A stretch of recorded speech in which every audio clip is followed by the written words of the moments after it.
nothing like the arts to take us a little deeper. Welcome everyone. Miriam and I are delighted to be just holding this space with you to have a little bit more exploration today on a theme that we've been looking at for some months, about ministry, about afterword. And the ministry we're looking at is both silent and spoken. So, firstly, Miriam, would you like to say a little bit more? Why on earth you're here? She dragged me along. I think most of you will have met me at some time or other as I've come in with the dogs. But just to say, I'm Edna's wife, or she's my wife, I'm not sure which way around it is. And we met many years ago, and what connected us when we first met really was our mutual backgrounds. Because we'd both been brought up in very particular Christian fundamental sects, and which we've outgrown, you'd be pleased to hear. But from being quite young, I felt I had a very strong connection with whatever one calls God. I don't tend to use that word these days because it doesn't have a lot of meaning for a lot of people, and the meaning it sometimes has isn't always pleasant. So I tend to think about it as the consciousness of the creative, energetic force that created the universe, which we're all a part of, and that consciousness lives within us. And that sense that I've always had of that connection, which we all have, because we're born with it, and we can make it louder or softer, just like we may turn up the telly or the radio or turn it off. But that has led me to different things, to work in a church, to go to Bible college, become a psychotherapist. I thought it was a better way of doing it. But essentially there's that connection which connects us all. And over the years what I've learned is that connection is in essence love. And that's what connects us all to the universe, to each other. And I've ended up here with you this morning, and you've ended up here with each of yourselves and us. So we're going to talk a bit about ministry, aren't we? Yes, not very much actually. We're not going to talk about it very much. We're hoping to give you guys a bit of space to reflect on your own sense of being in silence, being in this meeting. Because what has happened previously, and we've read all the stuff that has been produced, been a very thorough exploration of Quaker history around being in a meeting, how to minister, how not to minister, when to do it, all the kind of history and theory and whatever. So we thought, no, maybe today we'll just find a space for us all to share with ourselves and share with each other around what it means to be here on a Sunday morning, what it means to you to minister, to not minister, how we receive ministry, how we are with silence. So that's really what we're going to do, and we just have 3 questions really that we thought we would offer you as starting points for conversation with yourself and with each other. Because I think one of the things is, some of us don't really know each other apart from our busy days or the things we're doing, or somebody shared a lovely film I must go and see this week, which I'm delighted about. But this is like getting underneath some of that so that we can share at a deeper level with each other. And there's no obligation to do so, by the way. If you really want to just be silent, that's fine. So maybe the first thing we can look at is how we actually come to meeting, because what came through to us from all the stuff we read was that very well-known thing about coming to meeting with heart and mind prepared. What's that mean? And of course, it means different things to us all. It means different things to me at different times. But what is our intention around that? And what helps us do that thing? And what prevents us? So I thought, just to start with, perhaps we spend a few minutes by ourselves, just in quiet reflection. What is it that helps me, that helps you to come into this space on a Sunday morning without the scramble of your life or my life coming with you? Just give yourselves a moment to think and reflect on that.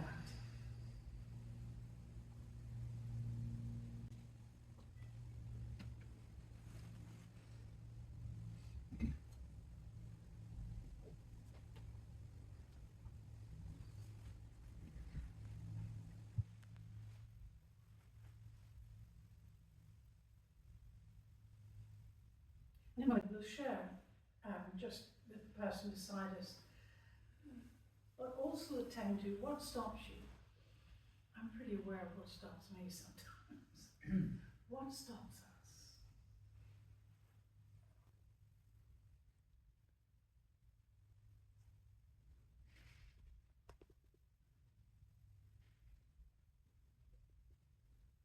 Just a third part to that reflection.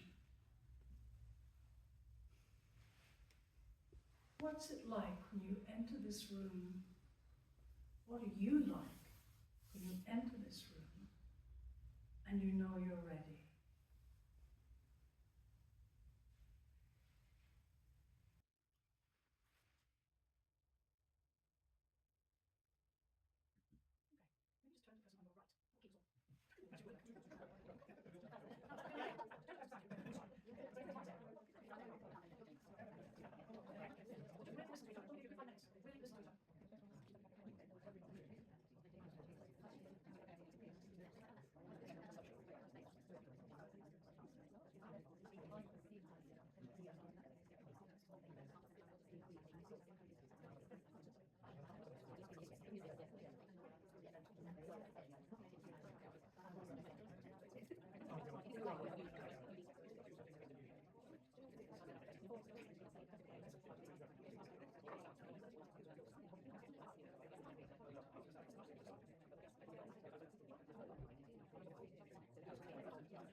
I didn't mean to break in on anybody's sentence. just, that sounded like a lot of good sharing. Does anyone want to say, you know, maybe something, some new awareness that arose for them, or something they noticed, or you don't have to? Okay. I noticed that what I hadn't thought of before, but that my week revolves around this. It's the one and the Thursday morning here too. Because we do nothing else. Yeah, but these are no, we do other things. These are the fixtures in our week, and these are the things that are always happening, week after week after week.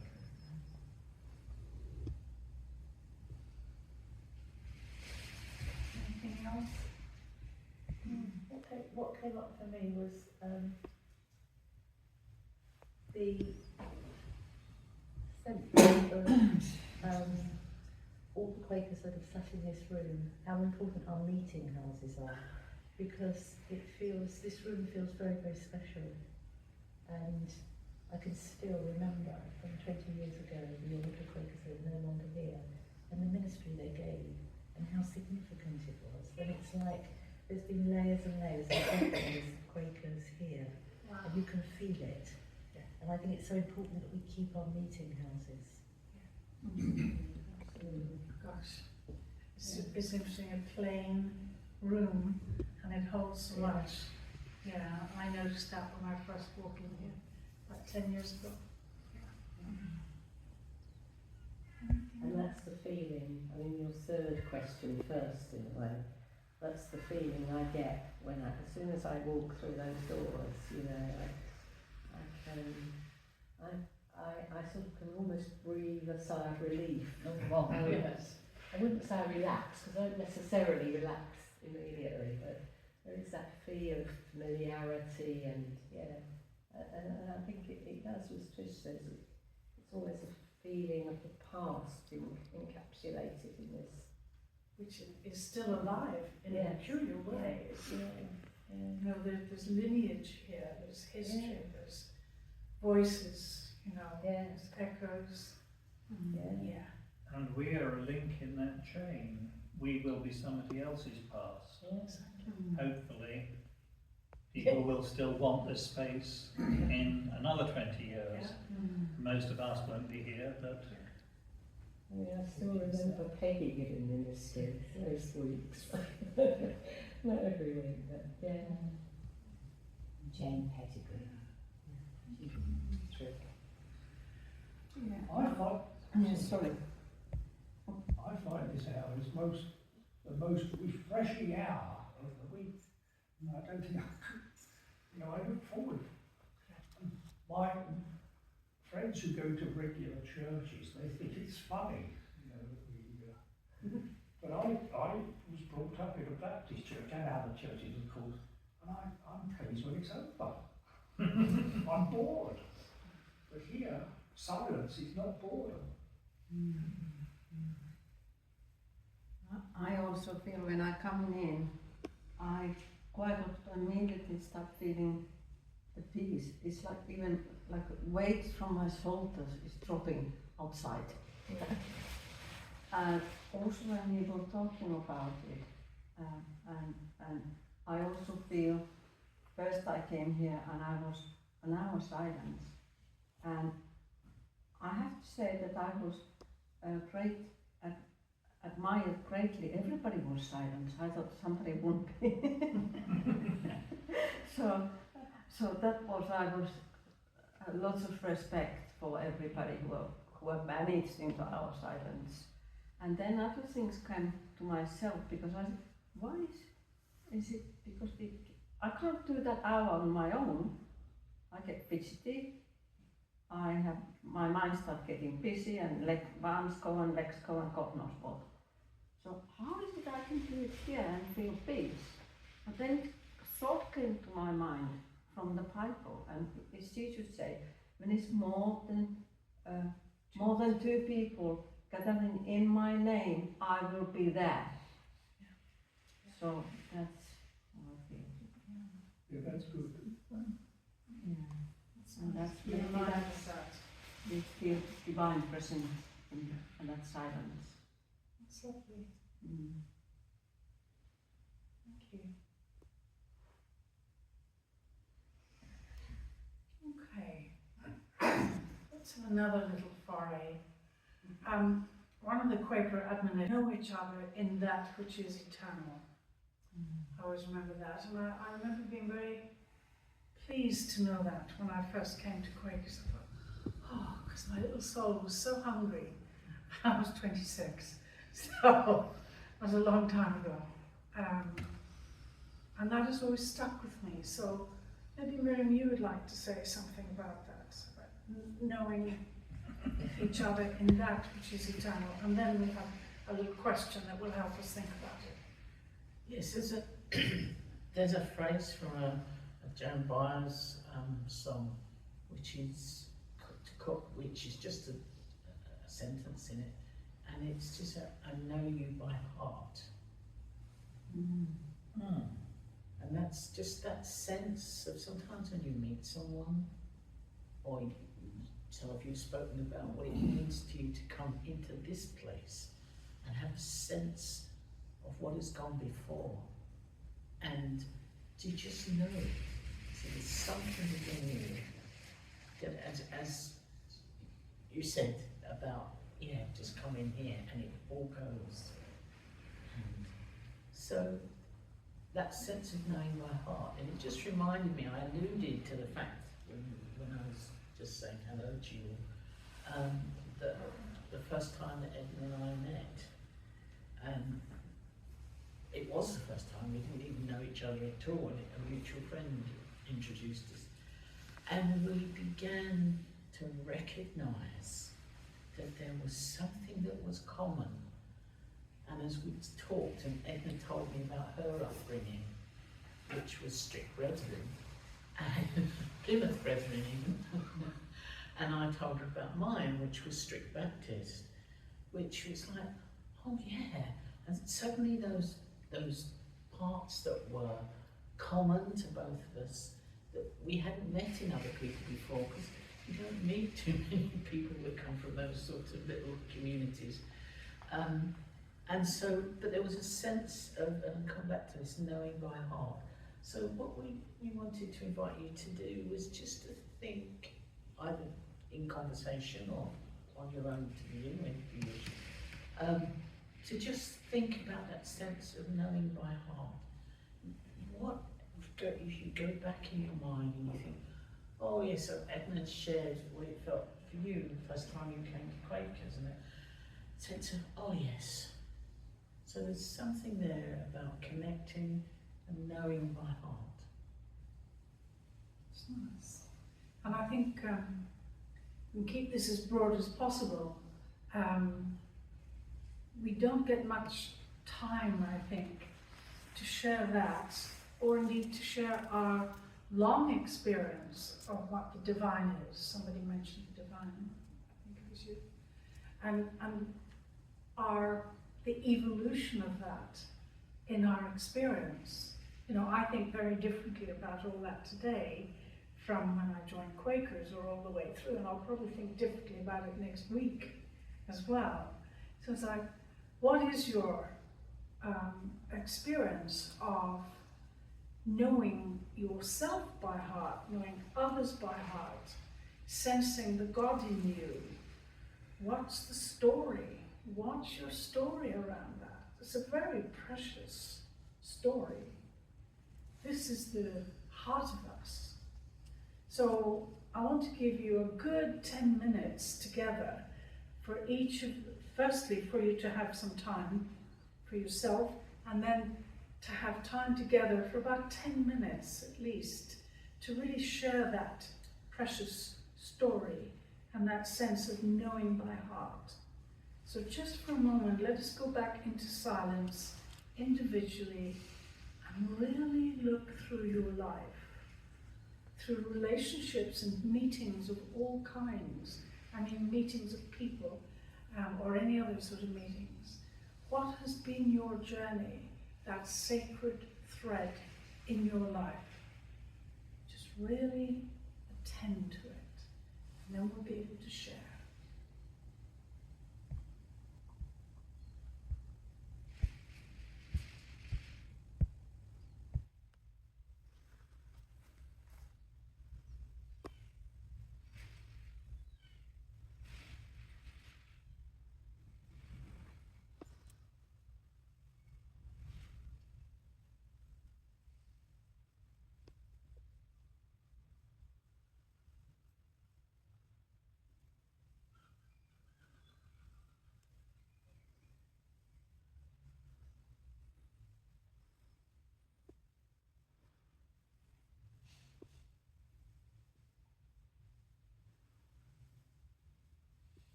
Okay.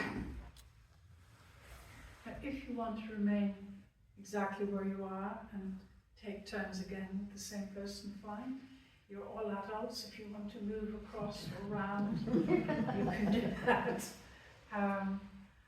But again, just really attend very deeply to yourself and to the other person as you're both sharing your own story and listening to theirs. We have a good 10 minutes for this, so about 5 minutes each.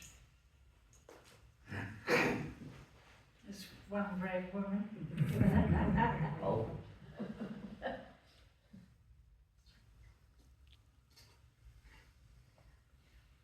Where are we? Do you want to change her around? Yeah, You and I? Or Yeah. I guess it's bring it here. Bring your chair here.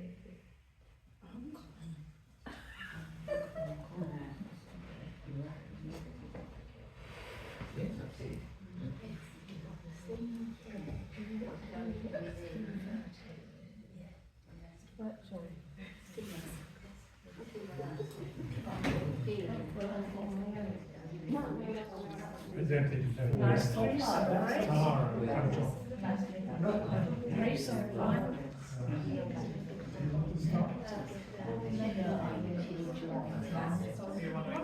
Three, okay.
Something else.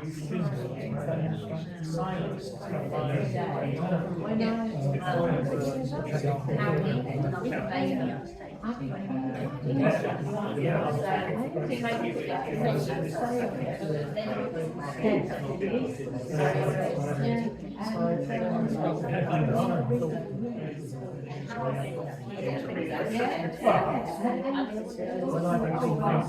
If they haven't paid stuff,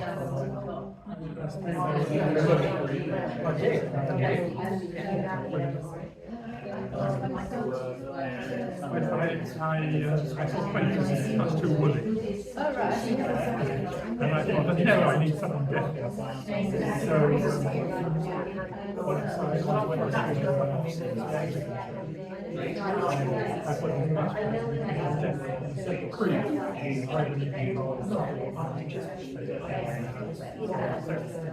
I thought, well, that's because that's a definite state area. However, I had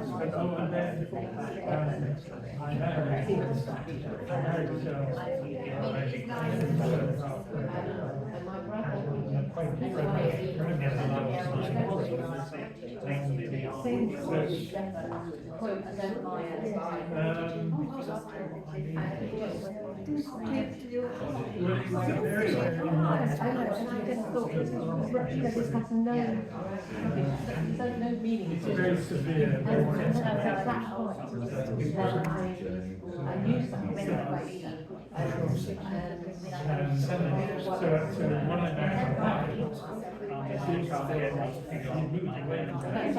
he was still very mesmerised the theological things that so somehow we have to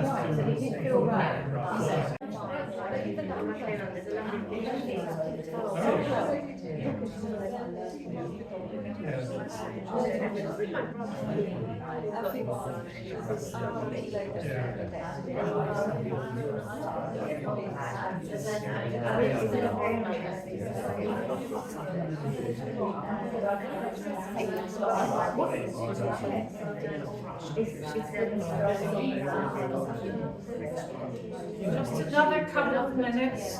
Keep going for just another couple of minutes.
Well, no, I've been to churches.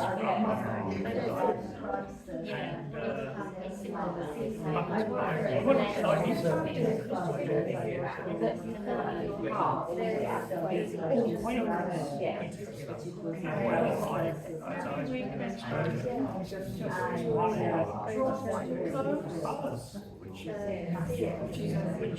inspires practicalities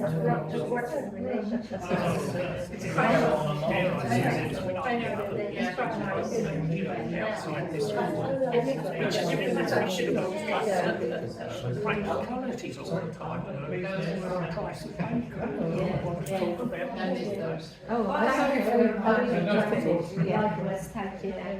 Brilliant, thank you. Somebody's just said that could have gone on and not stopped it. And I think that's right. It's a very, very important conversation with self and with other. And so let's just see if anyone wants to say sort of what came out of that for them, the sharing of it, the remembering of their own story, whatever. Just a few minutes where we can do that, and then we'll think about ministry.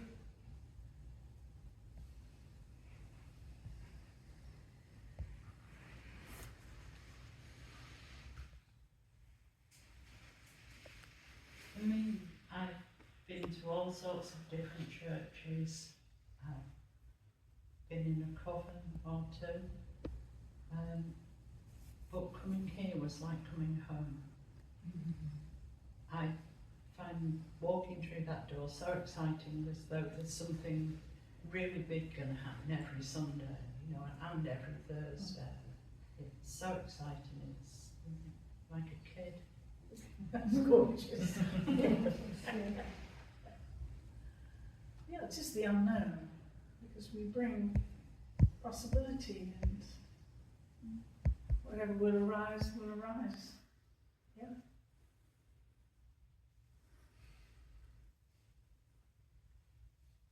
Slightly. I didn't have anything to think about, to be quite honest with you.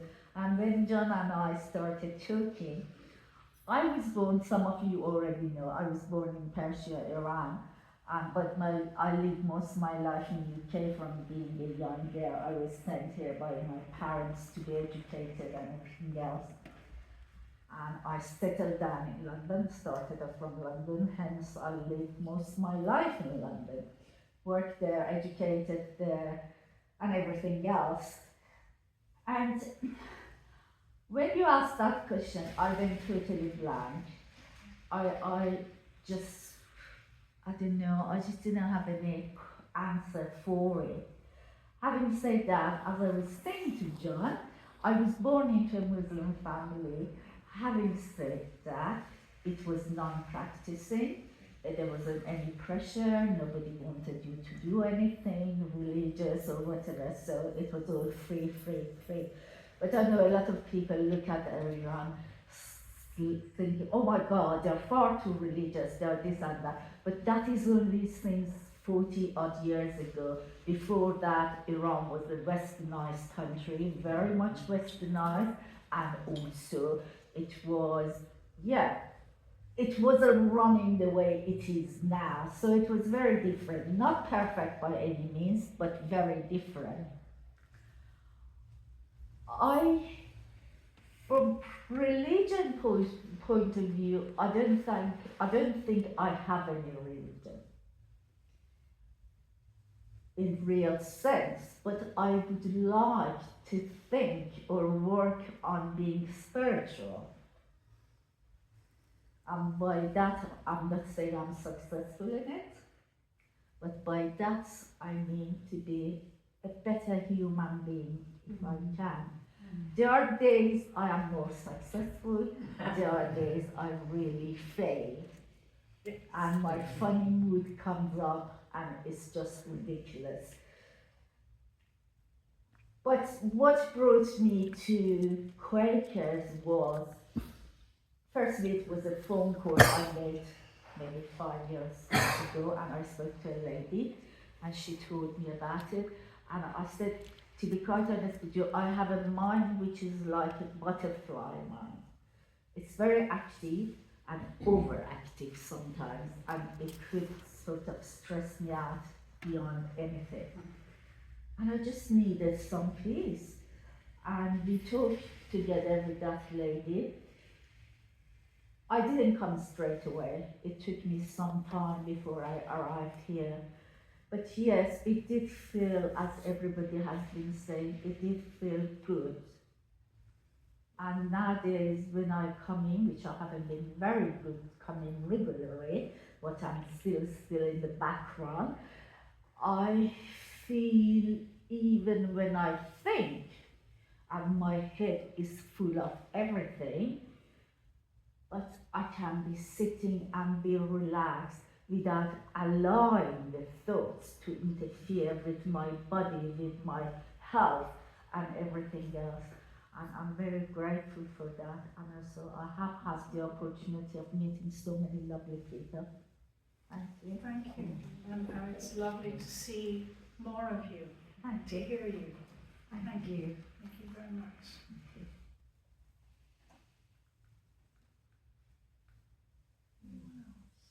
Before we just move on.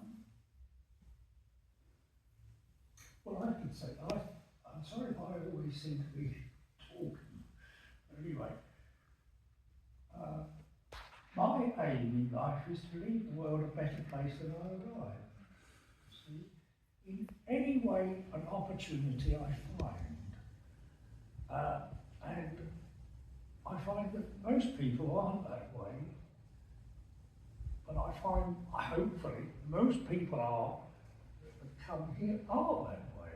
And that's where I get the buzz from. Absolutely. And that whole intentionality that we have the attention that we pay to all the sort of. I think just helping an old lady across the road is a contribution. to Absolutely. making- Absolutely. So thank you. Whether she wants to go Yes. or not. You're next, by the way. There's always one. Okay, we've only got, 7 minutes or so, so I'm just kind of not quite sure how we want to wrap this up, but if we bring home what you've been reflecting on individually and together, if we bring it back into the being here and our presence here, and the silence we co-create, and the ministry we sometimes give through words. What else occurs to you as a result of just having a little time today to share more with self and with other?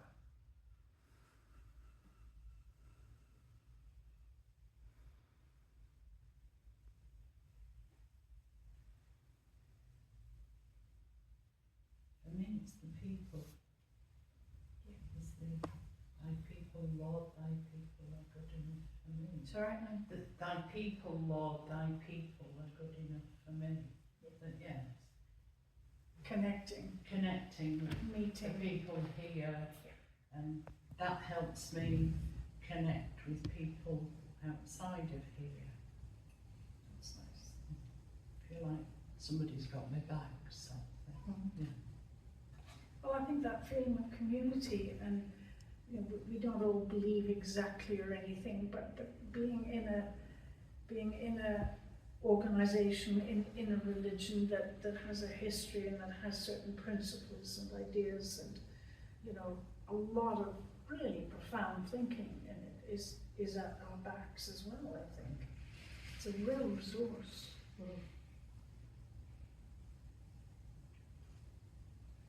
Terry said to me, why do you come here? Why don't you go to Hastings meetings? I said, well, I did try to be. And you weren't, all these people here are. And they still aren't. I went recently, went to Harry Underhill's memorial, and I looked around and I thought, that didn't feel like I get it here. And of course, I have got all the Memories. You said the memories and the family. Yeah. And I said to Paul, really my heart is family. Yeah. It's absolutely bedrock for me. And I think back to the Quakers in my family and my experience, like John going to friend school. Yeah.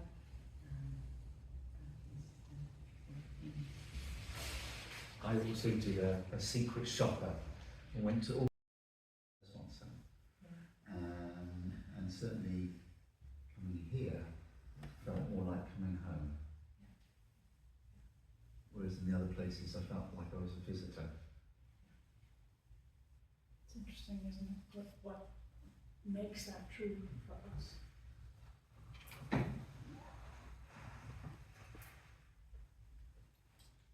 think I'm aware as we've all been sort of sharing things this hour of the richness that's in this room, the richness of experience and expression, and what we bring in the silence together, and what we allow to happen, these excitements we never know.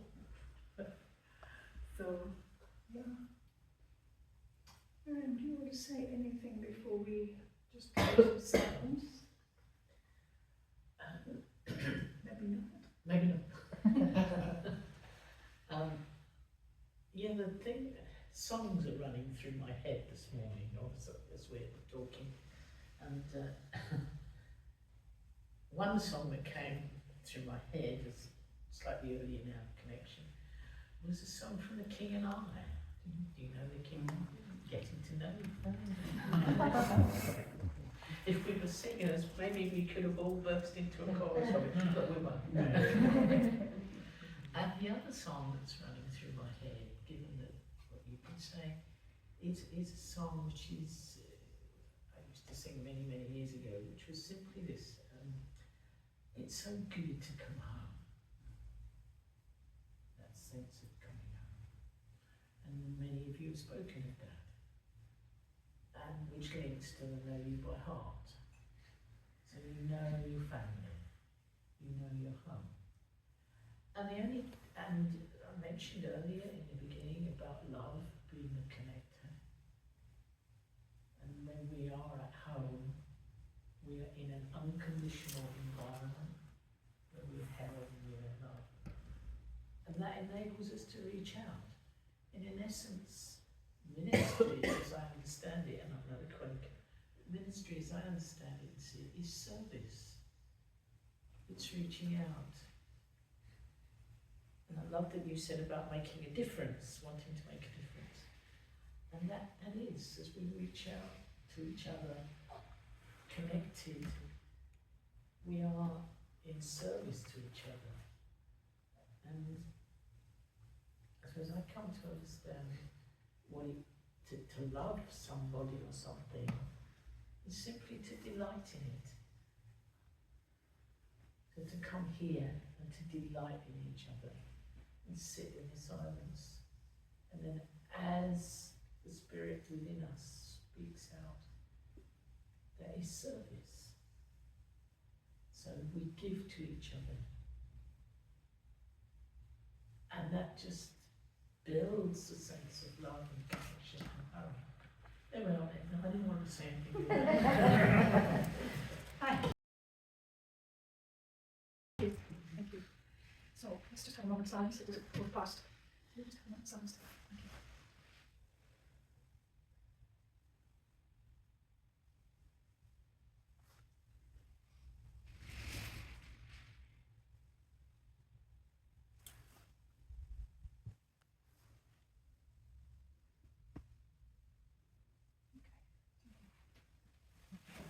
That's all right. Okay, you can have it. Join me through the back. Indeed, you, Jim. Thank you.